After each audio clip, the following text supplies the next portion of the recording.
মোবাইলে কথা বলায় ভাগ্নিকে পিটিয়ে খুনের অভিযোগ। উত্তর দিনাজপুরের কালিয়াগঞ্জের এই ঘটনা। অভিযোগ, রবিবার সন্ধ্যায় ভাগ্নি মোবাইলে কথা বলায় তাকে চালা কাঠ দিয়ে বেধড়ক মারধর করে মামা। রক্তাক্ত অবস্থায় নাবালিকাকে হাসপাতালে নিয়ে যাওয়া হয় এবং সেখানে তার মৃত্যু হয়েছে বলে খবর পাওয়া যাচ্ছে। মোবাইলে কথা বলার অপরাধ, আর সেই অপরাধেই ভাগ্নিকে পিটিয়ে খুন করলো মামা। ভবানন্দ সিংহ আমাদের প্রতিনিধি রয়েছেন আমাদের সঙ্গে। ভবানন্দ, এ তো কলিযুগের কংস মামা, ঠিক কেন এই ঘটনা ঘটালেন ওই অভিযুক্ত ব্যক্তি, কি জানা যাচ্ছে এখনো পর্যন্ত? দেখো, যে মর্মান্তিক দৃশ্য গতকাল রাতে আমরা দেখেছি চোখের সামনে, নিথর সেই নাবালিকার দেহ শায়িত হাসপাতালের বেডে, আর পাশে মা একদম নিশ্চুপ হয়ে আছে, কোনো কথার কোনো জবাব দিচ্ছেন না, একদম স্থির ভাবে বসে আছেন। এই দৃশ্য আমরা দেখেছি।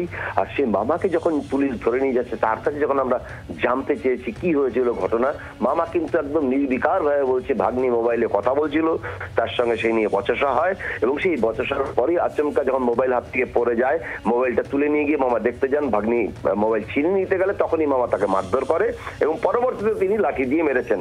যদিও লাঠির মারটাকে তিনি খুব হালকা করে বোঝাবার চেষ্টা করেছেন, কিন্তু এমন ভাবেই তিনি চালা কাঠ দিয়ে মেরেছেন বলে জানা যাচ্ছে যে তার মাথায় চোট লাগে এবং তাকে অসুস্থ অবস্থায় কালিয়াগঞ্জ মেডিকেল কলেজে, কালিয়াগঞ্জ স্টেডিয়াম হাসপাতালে নেওয়া হয় এবং সেখান থেকে চিকিৎসকরা তাকে রায়গঞ্জ মেডিকেল কলেজ হাসপাতালে স্থানান্তরিত করে।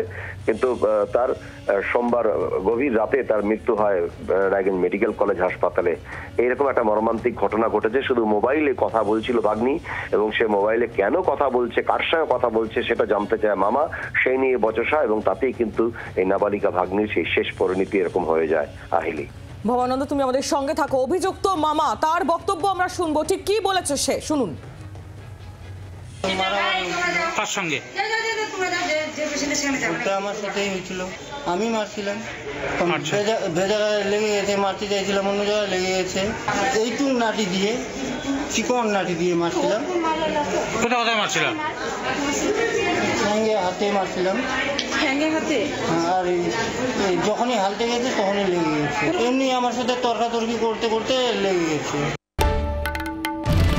বাংলার আওয়াজ, বাঙালির আবেগ, জি 24 ঘন্টা।